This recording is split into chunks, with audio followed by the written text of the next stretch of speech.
Bonjour, bonjour, bienvenue sur les oracles de Sandrine, j'espère que vous allez tous très bien. C'est parti les balances, on va aller voir ce qui vous attend pour ce mois de mars 2025, quels sont les messages pour vous. On va déjà aller voir d'où vous venez, c'est-à-dire qu'est-ce qui vous colle encore au basques, là aux chaussures, qu'est-ce que vous traînez derrière vous, qu'est-ce que vous devez libérer, accueillir, rejeter, on va aller voir tout ça. Allez. D'où viennent les balances en ce mois de mars? On vous parle de l'abondance.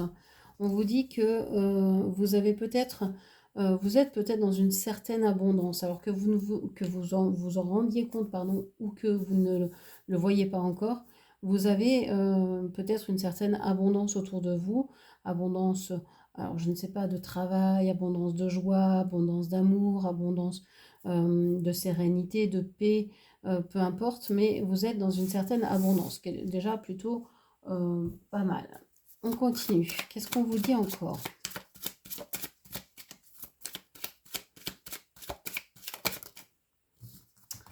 Alors, j'ai la carte de la trahison et j'ai la carte de l'infortune qui est tombée à l'envers. Enfin, qui est tombée non retournée, on va dire. Alors, ça peut être aussi l'abondance d'une forme négative aussi. Je ne l'avais pas vu comme ça, mais c'est possible que vous soyez dans une abondance de chat noir, une abondance de choses compliquées à vivre, de mal-être, de petits accidents, de petites choses comme ça, qui traînent depuis un moment. Ça fait un petit moment que ça dure avec la lune, ça peut faire plusieurs mois, ça peut faire vraiment longtemps que ça dure, hein. Très très longtemps, même des années et des années que ça dure comme ça, où vous avez l'impression que dès que vous arrivez à avoir quelque chose, eh bien de toute façon, on va vous le prendre, ou alors ça va pas fonctionner, enfin voilà, vous avez cette sensation-là. Ok, qu'est-ce qu'on vous dit d'autre? C'est même plus qu'une sensation, j'ai l'impression que c'est ce que vous vivez au quotidien, c'est la réalité. Vous êtes dans cette sensation-là, dans cette énergie-là, pardon, dans cette... vous envoyez des faits, vous en avez l'expérience tous les jours. Ok. J'ai trop de cartes, je vais prendre celle-ci. Les limites. Alors, en plus, vous vous sentez limité. Alors, tout ça fait que vous vous sentez limité, que vous n'avez pas l'occasion véritablement d'exprimer tout ce que vous auriez à exprimer, de vivre tout ce que vous avez envie de vivre. Alors, c'est important ici aussi les limites parce que cette carte vous dit que vous vous sentez limité, mais peut-être aussi que vous n'arrivez pas à mettre de limites. Vous n'arrivez pas à vous mettre de limites, à vous arrêter à temps lorsque vous mangez, par exemple. Vous mangez peut-être beaucoup, vous buvez peut-être trop, vous travaillez peut-être trop. Tout ce que vous le faites soit trop. Il n'y a pas de limite, quoi. C'est soit on ne le fait pas, soit c'est fait à fond, etc. Donc, comme vous n'arrivez pas à vous mettre de limites, vous sentez que la vie, en fait, c'est elle qui vous cloisonne. Et ça tourne en boucle. Vous dites, puisque je suis cloisonnée, je ne vais pas me mettre de limites. Parce que de toute façon, quoi que je fasse, je suis restreinte ou restreint. Donc, vous êtes enfermé dans un cercle vicieux qui ne vous sert pas pour le moment, hein, qui est pas très très positif ici. Ok. On a en plus de mauvaises influences. Vous pouvez être entouré de personnes qui sont jalouses, néfastes, qui n'ont pas véritablement envie de se soucier de ce que vous faites ou de ce que vous êtes ou de ce que vous voulez. On voit qu'il y a des imprévus ici qui arrivent. Alors, des imprévus, ça peut être positif. Ici, l'imprévu, ça peut être un coup de foudre, ça peut être je prends conscience que, paf, ah oui, c'est ce domaine-là, c'est dans ce domaine-là que je veux grandir, évoluer, que je veux exercer, que je veux m'investir. Il y a peut-être une prise de conscience que vous allez pouvoir aimer certaines choses ou certaines personnes pour telle et telle raison. Et peut-être que justement, cette prise de conscience est due à quelque chose qui vous a fait mal, à quelque chose qui a influencé votre vie et que au début, vous le preniez pour quelque chose de négatif, mais finalement, vous vous apercevez que c'était peut-être pas si mal. Un imprévu, ça peut être aussi quelque chose de positif qui vous remet sur les rails, qui vous remet dans dans un bon dynamisme.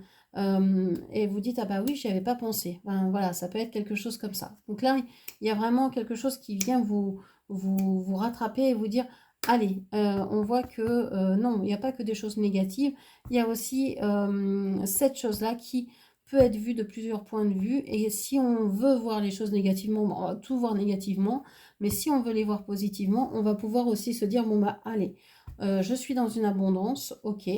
Alors, peut-être que ce que j'ai perdu, bah, c'est que soit j'avais pas besoin de ces choses-là, je pensais que j'en avais besoin et j'en ai peut-être pas forcément besoin, je peux faire sans ou je peux faire autrement, etc., etc. Voilà, on peut regarder aussi le prisme la vie sous un autre prisme que celui de la victime, de la négativité, etc. C'est pas toujours facile à faire, je vous le conçois, mais c'est faisable. Alors, et des fois, on se raconte des histoires, on se fait une mythologie de notre vie qui reprend les choses négatives de notre vie, on se définit comme ci, comme ça, etc.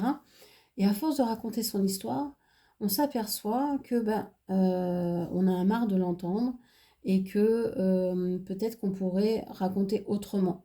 Parce que les faits ont été ce qu'ils étaient, mais on peut les voir sous plusieurs aspects, sous plusieurs vérités.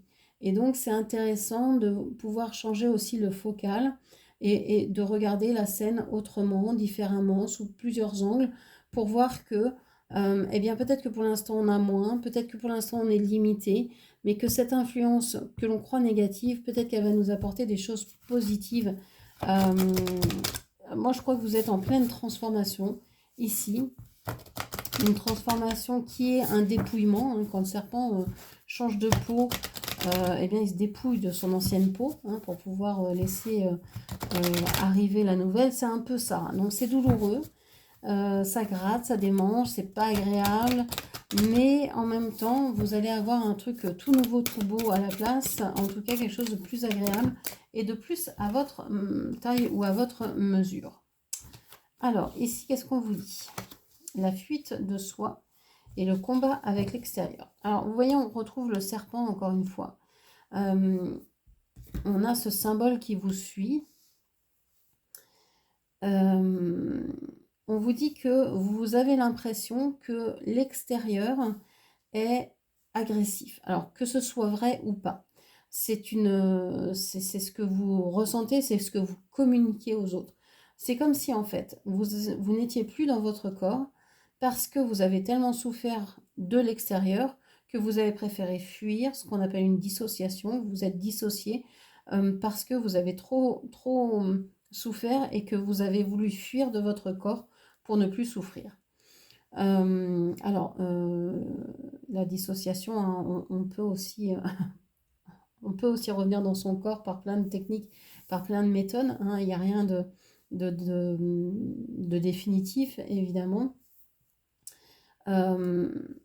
Vous êtes certainement plongé dans votre intellect, dans votre mental, à ressasser ce qui s'est passé, à revivre sans cesse ces moments-là. Et on vous dit que ici, pour revenir, il va falloir passer du mode mental, intellectuel à quelque chose de beaucoup plus pratique. Donc changer quelque chose dans votre vie. Faites des choses que vous n'avez pas l'habitude de faire et faites des choses concrètes. Je ne sais pas si vous êtes habitué à ne faire que penser, etc., être perdu dans vos idées, dans vos pensées, à ressasser, à vous parler toute la journée. Eh bien, je ne sais pas, allez dehors, allez marcher, allez faire un brin de jardinage, un dessin, mettez-vous à danser, à chanter. Faites un truc que vous n'avez pas l'habitude de faire, faites-le autant de temps que ça vous fait du bien. Et puis déjà, ça va vous ramener un petit peu dans le corps.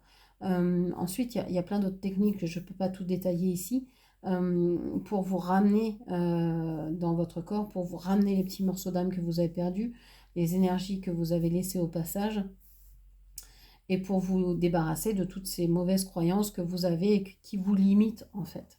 Ok. Qu'est-ce qu'on a d'autre ici? Alors, en plus, en ressentant que l'extérieur est dangereux, je pense que vous avez une façon de communiquer qui peut être très agressive, qui peut être très blessante, qui peut être tranchante, et vous vous rendez plus compte que l'autre en face peut avoir mal parce que vous êtes dissocié. Et donc, vous n'êtes plus en contact avec vos ressentis. Donc, ça peut être problématique pour rentrer en communication avec les autres, ça. Alors, on a le novice ici, la novice, pardon. Innocence, débutant, ignorance, nouveau talent, jamais utilisé, curiosité, instable, pardon. Donc ici, on vous dit que dans vos pensées, vous dites, vous êtes en train de réfléchir à comment commencer quelque chose de nouveau. Je pense que là, il y a eu un imprévu, il y a quelque chose qui vous a fait prendre conscience qu'il fallait changer. Et vous êtes en train de vous dire, plutôt que de rester dans cette optique-là, j'ai envie d'avancer, j'ai envie d'évoluer, j'ai envie de grandir, j'ai envie de développer des dons, des capacités, des talents que je n'ai pas encore vus en moi, que je n'ai pas encore su optimaliser, ou bien que je n'ai pas su, dont j'ai pas su encore profiter, etc., etc. Donc là, il y a peut-être une recherche de rentrer en formation, de pouvoir commencer un stage, quelque chose comme ça, commencer de nouvelles choses, quelles que soient ces choses-là, de faire les choses autrement, différemment.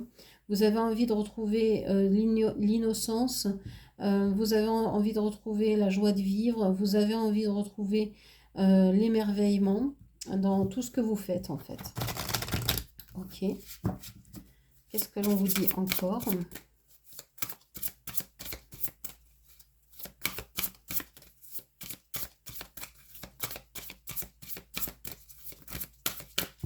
Dernier message s'il vous plaît. Hop là. Alors j'ai beaucoup de cartes et beaucoup de trop. Allez, une carte s'il vous plaît.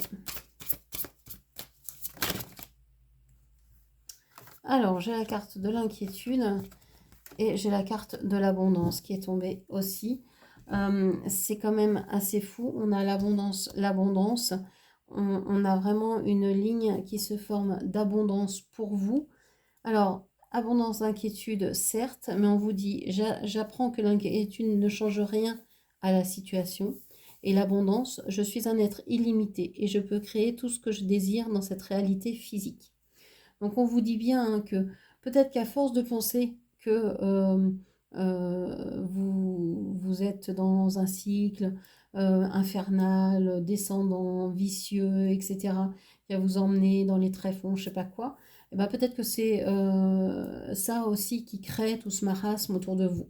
Une fois que vous changez votre vision, une fois que vous voulez changer les choses dans votre vie, que vous allez faire autrement, eh bien, on a cette abondance qui arrive. Et cette abondance, j'ai l'impression que vous en avez peur en fait. Vous avez peur de cette abondance et c'est pour ça que vous vous auto-sabotez. Vous coupez, vous coupez vous-même l'herbe sous le pied en disant que de toute façon c'est l'extérieur, c'est les gens, c'est l'influence, c'est les limites, c'est ceci, c'est cela. Donc vous vous coupez de ce qui pourrait vous aider. Vous avez l'impression de vous retirer d'un monde. Alors peut-être qu'il faut vous retirer d'un groupe, d'un cercle, d'un lieu particulier. Et d'en découvrir un autre hein, et d'aller dans un autre milieu plus favorable pour vous. Mais en tout cas, on vous dit de ne pas vous inquiéter, que tout va bien et que l'abondance est là. Donc ne craignez rien, vous êtes dans une abondance et profitez de cette abondance plutôt que d'avoir peur de la perdre, qu'on vous l'enlève, qu'on vous la jalouse ou je sais pas quoi. Voilà ce que je pouvais vous dire. J'espère que cette lecture vous aura parlé, guidé. N'hésitez pas à la commenter, partager, liker. Et puis on se retrouve si vous le souhaitez, tous les jours sur Facebook pour les horoscopes du jour. Et si vous voulez soins ou cocon de soins ou lecture d'oracle personnalisée, vous avez mes coordonnées et tous les soins que je pratique dans la barre de description. Je vous dis à très bientôt, je vous embrasse, au revoir.